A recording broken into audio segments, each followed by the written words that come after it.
Yo, Big D, ready to talk all things Texans, Chiefs, Bears, Packers, Steelers, Ravens, college football playoff, and Lord knows what else on the Drive to Top Productions, Spunky Spectrum Sports YouTube pages. Also check me out, Dylan Schmittler, SCHMITTLE, all like a rapid on Facebook, Spunky Spectrum Sports on YouTube, Twitch, the Big D 3300, and Twitter at Dylan S Sports 1. See it right here. Here, you would think I'd be talking all things Jags with what we're doing lately, but no.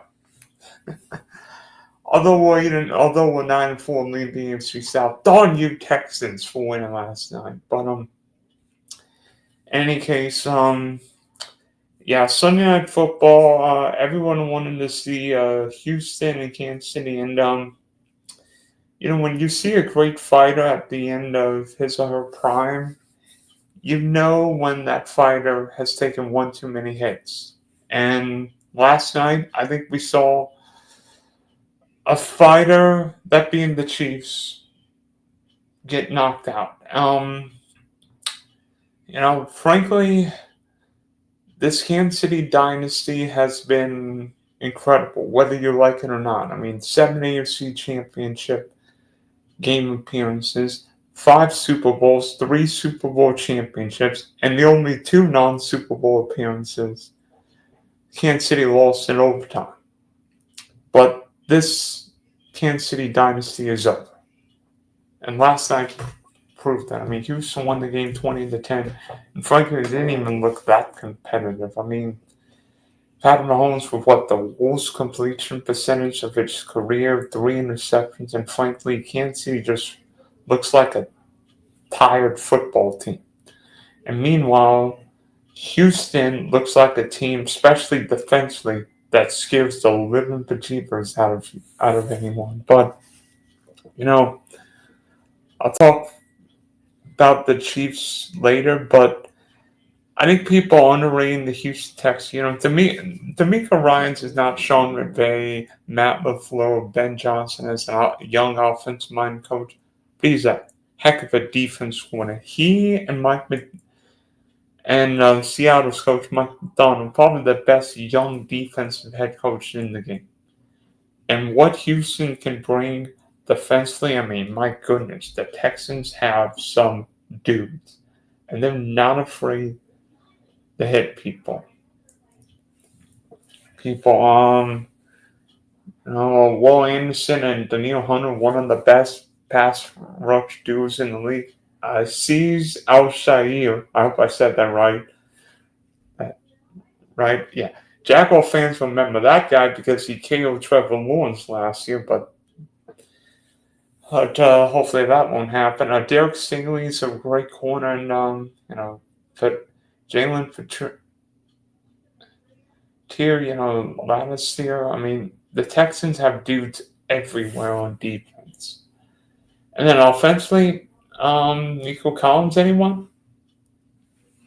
I think he got over 100 yards and 2 catches last night, 4 for 121, and frankly, if Houston would have done anything in the second half, it could have been 150 or more, but yeah, we'll leave it at that. But, with CJ Stroud coming off second game off the country, and you wonder how he would be in the cold, and I thought Stroud, despite a low completion percentage, 15-31, made some timely throws, and one's the Collins. He got one, the big throw to Higgins. I mean, a touchdown to Woody Moss that was good. But I think people pick apart young quarterbacks. So like CJ Stroud was great 2 years ago, hasn't been the same since. But part of it is Houston's offensive line is not that great to begin with. And secondly, Texans don't have the same running game. I mean, Woody Moss ran the ball 26 times because the Texans don't have anyone else. I mean, Joe Mixon's not playing this year. Nick Chubb really didn't even play much. I mean, Woody Moss was basically Houston's running. And he didn't even average 3 yards a pop. But with Houston, Woody Marks, capable running back, especially pass catching guy from USC. So capable of that. And with Houston, I never thought the Texans will, even when the game was close, were never in trouble. Even when Kansas City tied up the third quarter, part of me thought, you know what, if if the Texans don't, what this game, Houston's not going to lose because Houston's got the better players, and it just shows when good teams draft guys and get guys and take advantage of a quarterback on a rookie deal. A team can get sort of really strong fast, and Houston won the division 2 straight years. Very possible of winning 3 straight. Sad but true. And a lot of people thought the Texans were dead. I'm not kidding. Were dead early in the year at what 0-3, and then 3-5. They were questioning whether or not C.J. Stroud had regressed, whether or not D'Amico Ryans might be in trouble, and then week 10 win in Jacksonville changed the season. The Texans lose that game, they're done. But come back from down 19, win that game, and now have won 5 straight. And it's not like the Texans have beaten all lollipops. They beat the Jags, the Bills, the Colts with Daniel Jones, and now the Chiefs. And I'm going to give credit to the Texans. I mean, Denver and Houston might have the best defense in the league. And I'm telling you this, I don't want to play the Texans in the first round because they will hit. If you're the Bills, I don't want to be in Houston. I'd much rather play. Be honest with you, I think I'd rather play the Patriots in Houston right now. That sounds counterintuitive. Now, does Houston have the best offensive line, the best running game? No. But with that defense, that quarterback, and a top 7-8 wide receiver, the Texans could beat a lot of teams, especially with right now. How would I? Yeah, all the good quarterbacks might miss the playoffs this year. I mean, Mahomes, Lamar, and Joe Burrow right now are not in the AFC playoffs. But let me tell you who is in position. 42-year-old Aaron Rodgers, Trevor Lawrence, C.J. Stroud, Justin Herbert, some guy named Josh Allen, and of course Drake May and Bo Nix. So not exactly Peyton Manning, Tom Brady circa 2000 or Big Ben circa 2009, but it's a wacky year in football. And I look at Houston. The reason why I was concerned about Houston last night, Houston plays the Cardinals and Raiders the next 2 weeks, and then plays Chargers in LA week 17 before facing the Colts. So the Texans play dome games the rest of the year. Meanwhile, the Jags play the Jets this weekend. Okay, but then we go to Denver and Indianapolis, finish with the Titans. So maybe easier 15 and 18, but at Denver. And if the Jags go 3-1, lose in Denver, Houston wins out, Texans get the division. So, part of me, even though the rest of the NFL would probably say, Dylan, you're nuts. It'd probably say, part of me was like, I hope the Chiefs win because we need that buffer on the Texans. But, fortunately, that didn't happen. But,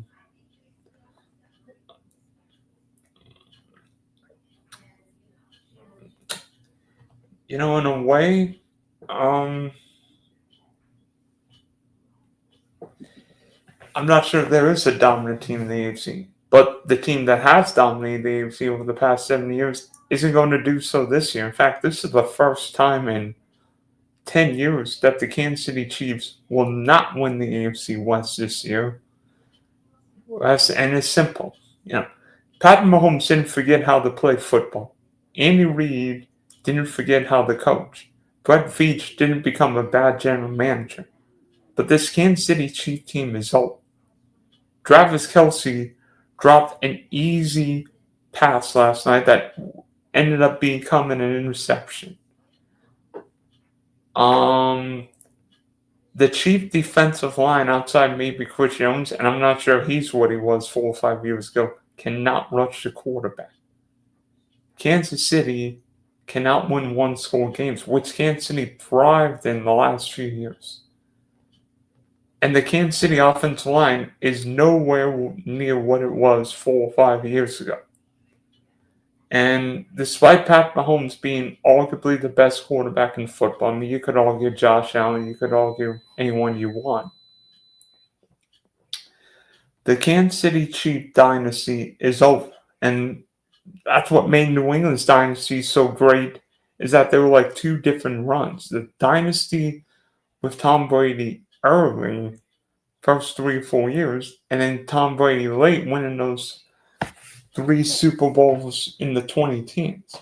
Kansas City right now needs linemen on both sides of the ball and a dominant running game. I mean, Pat Mahomes again was Kansas City's leading rusher last night. That's not going to work. You know, for whatever reason, Isaiah Pacheco is not getting the ball enough. Like, seemingly the Chiefs love Kareem Hunt, or even Brashard Smith's not really seeing the field. Kansas City needs line play and a speedier running back, because this team lacks energy. It lacks ideas. I mean, Rashid Rice, Xavier Worthy, Hollywood Brown, this team lacks energy. And watching last night, I'm like, the Chiefs couldn't catch a cold in Alaska. Oh, my favorite terminology, the Chiefs couldn't hit water. They fell off a boat in the Gulf of America. And with the Chiefs, you have to wonder if Travis Kelce is playing his last few games in the NFL. I mean, dropped the pass against Philly, it would have been a touchdown, ended up becoming an interception. Dropped the pass last night, which ended up becoming an interception. I think Travis Kelce's getting toward the end of his career. A Hall of Fame career, a legendary career, but Travis Kelce's not what he was 10 years ago, 5 years ago, 3 years ago. I think Travis Kelce is done. And honestly, right now, I think the Chiefs have bigger issues. You know, Kansas City 6-7. The Chiefs have the same record as the Miami Dolphins. Yeah. And of course, Kansas City plays the Chiefs aren't going to win the AFC West this year, and they need a minor miracle to happen. Now, unfortunately, get the Chargers at Arrowhead next week, and then play the Titans, Denver, and then finish in Las Vegas. Thank you.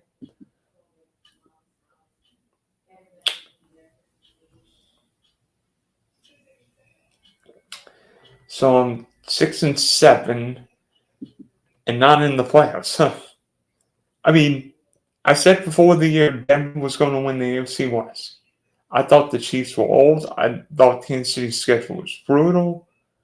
And turns out I might know a few things about football. I mean, it's just weird to me that Kansas City, despite having extra rest, lost to Denver and now lost to Houston. And unlike that New England dynasty, the Patriots never ran up against another great coach. There wasn't another Sean McVay or Joe Gibbs in the AFC East. Right now, the Chiefs have Sean Payton in Denver, Jim Harbaugh in LA. Guess what the Chiefs aren't going to do like New England did seemingly year after year? Sweep every team. New England could count on a minimum 4, 5, 6 wins in individual games. Kansas City is not going to do that. That because Sean Payton and Jim Harbaugh are every bit on Andy Reid's level. And B, you could argue, when healthy, the Chargers and Broncos have as good of rosters, if not probably better. maybe if the Chargers ever stayed healthy, but Denver's roster is certainly better. Now, Bo Nix is not as good of a quarterback, but Denver's roster with Benino and company certainly better than Kansas City's. So, who knows if Andy Reid's back, but changes are definitely coming in Kansas City. The game everyone wanted to see yesterday, Bears Packers. Can we get Bears Packers every week? Because I want to see Ben Johnson and Matt LaFleur go at it. But on paper, most people would think, it's Packers win. So what? They're at home. They did this. I think it's funny you say a really good. You don't want to say losing because losing's, but that's as good of a loss as Chicago can have. I thought Chicago in the second half played really, really well. Caleb, the running game, Green Bay's defense really fatigued in the second half. But that was a heavyweight street fight, and both teams were fat. I mean, Christian Watson. I mean, I didn't think Christian Watson would play this year with tearing his ACL in the same game last year, but Christian Watson's made plays. He caught a couple touchdowns yesterday. 4 for 89 and 2 touchdowns.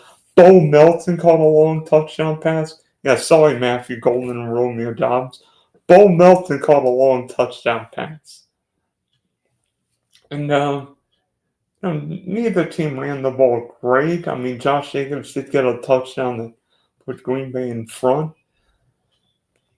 But Jordan Love, a couple of weeks ago, everybody's like, "We want Matt LaFleur fired. We want Jordan Love out of town." I'm like, Jordan Love's the top 5, 6 quarterback in football right now.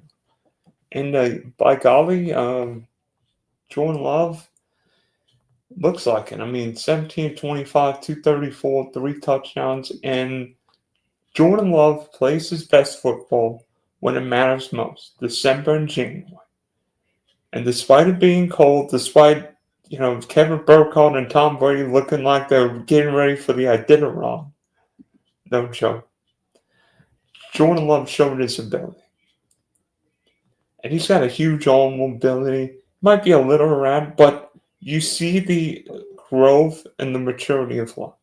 And frankly, I think we saw that a lot with Caleb Williams yesterday. Despite the late interception, I think Caleb showed a lot of craft and a lot of uniqueness. The touchdown to Loveland, a couple plays to Burden, Komet, Duvernay, Swift. I mean, Devin Duvernay caught a long pass, and he wasn't even the primary receiver.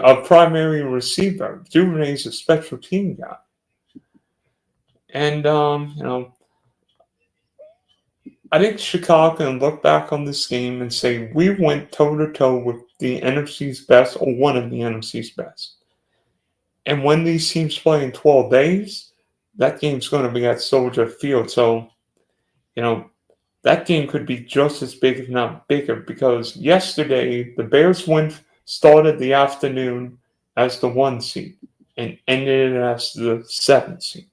Unfortunately for the Bears, or maybe unfortunately, to get the Packers, 49ers line. So a lot of Chicago's fate is in its destiny. And we'll see what happens with the Bears the last 3 weeks. Obviously, played Cleveland. And while Shadul looked great yesterday, there's, Cleveland's got some injuries, although the Bears will have to prepare for some guy named Miles Garrett. Meanwhile, the Packers, up there, 9-3-1. But, Green Bay's got Denver and Chicago on the road, the Ravens at home, and then go to Minnesota week 18. So not as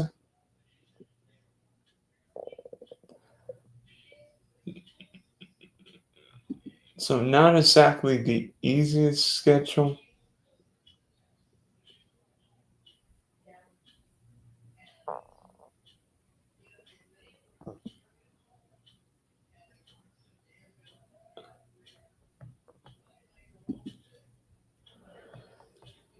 It's going to be interesting to see what happens, but we've got a feisty rival. I mean, Green Bay, Chicago will always be a feisty rivalry, but these coaches and quarterbacks.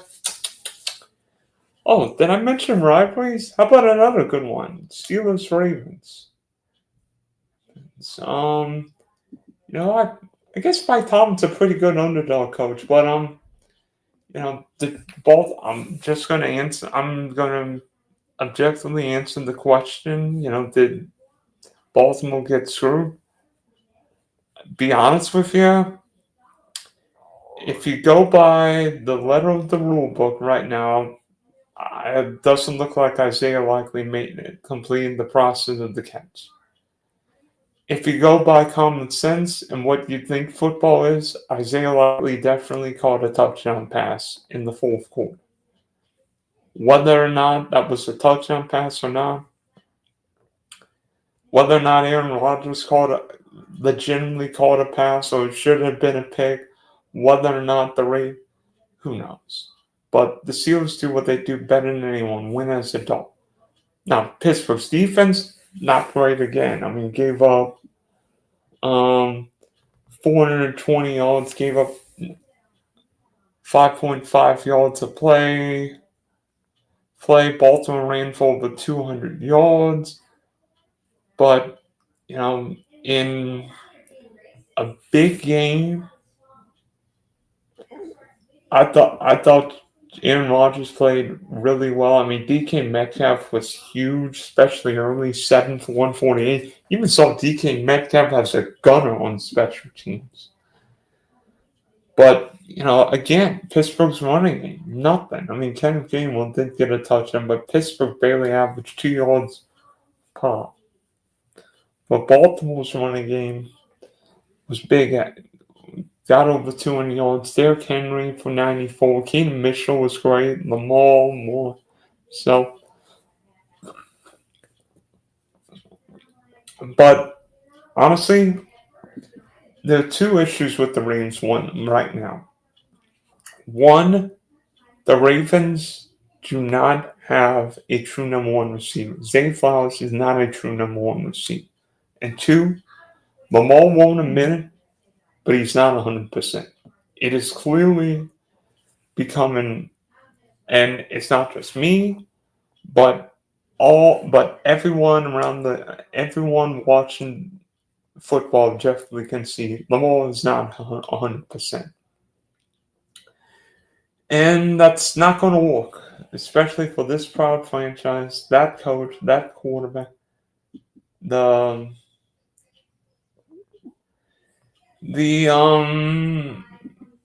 Baltimore Ravens and Pittsburgh Steelers this year are not legitimate Super Bowl contenders. And frankly,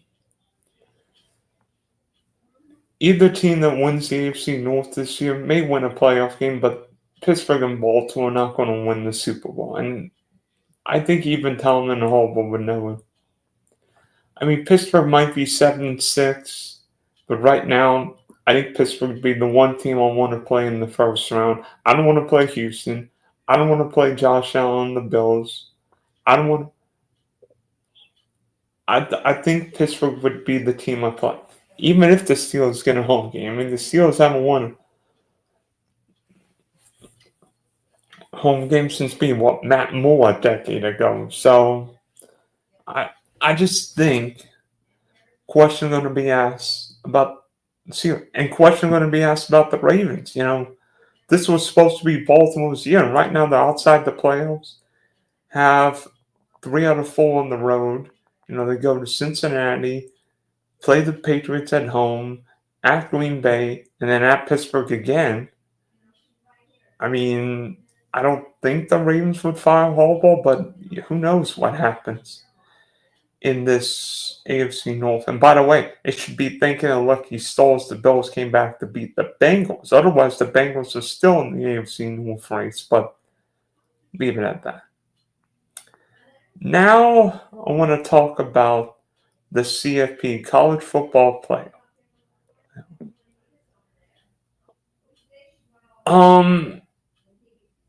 I know what everyone will ask. What do you think about the committee's rankings? I think the committee got it right, but I think it took fault. But the committee should never have put Notre Dame and Miami in this big of a bind.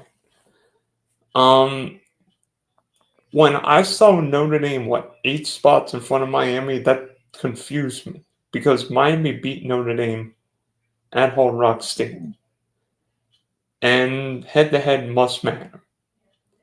And the fact Miami was behind Notre Dame was befuddling. But the committee was really caught between a rock and a hard place. First off, why are there multiple spots for Tulane and James Madison? I understand Group of 5, then these teams won't have a lawsuit, blah blah blah blah blah. But do we have the 12 best teams in college football right now? No. Notre Dame, BYU, Tech should be in the play. And right now, Notre Dame, BYU, and Brigham Young are screwed because the playoff doesn't have the 12 best teams. They have Tulane and James Madison. Congrats to James Madison for winning the Sun Belt and Tulane the American. But there's no way James Madison's beating Oregon at Autzen Stadium. And Ole Miss already beat Tulane. Now, who knows what happens about Lane Kiffin, but I don't know. We've already seen that game. I know Notre Dame can play up against some of these teams. Now, back to the Irish. I think Notre Dame's biggest problems in regards to making the playoff are a couple reasons. One, in Notre Dame's 2 biggest games of the year, they've lost to Miami and Texas A&M.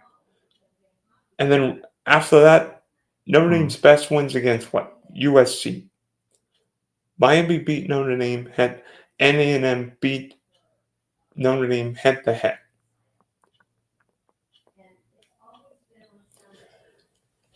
And frankly, that shouldn't matter. Whether or not A&M should be ranked in front of or behind Ole Miss because the Aggies coach is there or Lincoln's. I'm not going to get into that. But Notre Dame needs bigger games. And frankly, right now, you could argue Notre Dame should join a conference. Now, I don't think the Irish will because Notre Dame would lose out on all that NBC money. But the days of independence ruling college football ended. Even BYU's in the Big Ten. Miami's in the ACC. Teams should not be... I understand why Notre Dame would want to be independent. We want to control our schedule. I'm like, you basically play an ACC Big Ten schedule. We've seen rivalries go away. Bedlam went away, all these teams. Heck, LSU and Alabama won't even play next year. But that's here and there. Notre Dame could still play. Navy could still play Purdue, will still play a couple of these traditional games every year. But Notre Dame has got to decide it's time. Join the ACC, join the Big Ten, SC, doesn't matter. Let's stop monkeying around with the schedule. Frankly, I think it's pathetic what's happened. You could argue the bowl season will be basically college football playoff and nothing else because we already know Notre Dame's opting out. Now, whether you agree with Notre Dame opting out of a bowl game because they're not in the playoff, understandable. And I know Notre Dame's pissed. And I think that the committee would have put Miami in front of Notre Dame. Notre Dame be frustrated. But I think the Irish would understand, hey, if we're behind Miami, okay, then head-to-head matters. And frankly, for the College Football Playoff Committee, I think the committee was painted in a very peculiar corner. Alabama didn't look good against Georgia, but Alabama also beat Georgia, and beat Vandy in the regular season. And the committee also couldn't and shouldn't punish Alabama for playing an extra game. It's not like Alabama's playing Wake Forest. Alabama lost to the number 3 team in the country. Miami and Notre Dame. The biggest problem with the rankings is that Miami was behind Notre Dame. How the committee could put Notre Dame in front of Miami when Miami beat Notre Dame, it's like a 2000 BCS formula right now where, for whatever reason, Florida State was in front of Miami, but Miami beat Florida State, so somebody explain them apples. But, do I agree with Notre Dame skipping a bowl game? No. Do I think the bowls will eventually cease? Quite possibly. Who knows? I think we should have been playing first round games. But if Alabama gets left out of the playoff, guess what? Conference championship won't matter. If Miami is left out of the playoff, then teams aren't going to play big time non-conference games. You could argue in many ways Texas is left out of the playoff because of the Longhorns playing Ohio State. You could argue Notre Dame is left out of the playoff because of playing Texas A&M. That shouldn't happen. But, this should be something where... And one other tidbit two other tidbits we found out recently. Going from next year onward, if Notre Dame's in the top 12, the Irish are in the playoff. And something where I think all 4 Power 4 champs are in the playoff no matter what. Because the fact that Duke won the ACC threw this monkey wrench everywhere. How is James Madison in the playoff but not Notre Dame? I think that's the question we should be looking. But because you could argue Notre Dame should be going to Oregon and not James Madison. But I don't know. It's a weird time in college football. Alabama going to Oklahoma and yet the title favorites. I think Miami's a 4.5 point dog in College Station. So that's going to be interesting. Heisman's, Indiana won the Big Ten for the first time since '67 and outright since '45. Indiana will be playing in its first Rose Bowl since facing O.J. Simpson and USC 1968. And I'm not even looking at Google. I'm just looking here on StreamYard.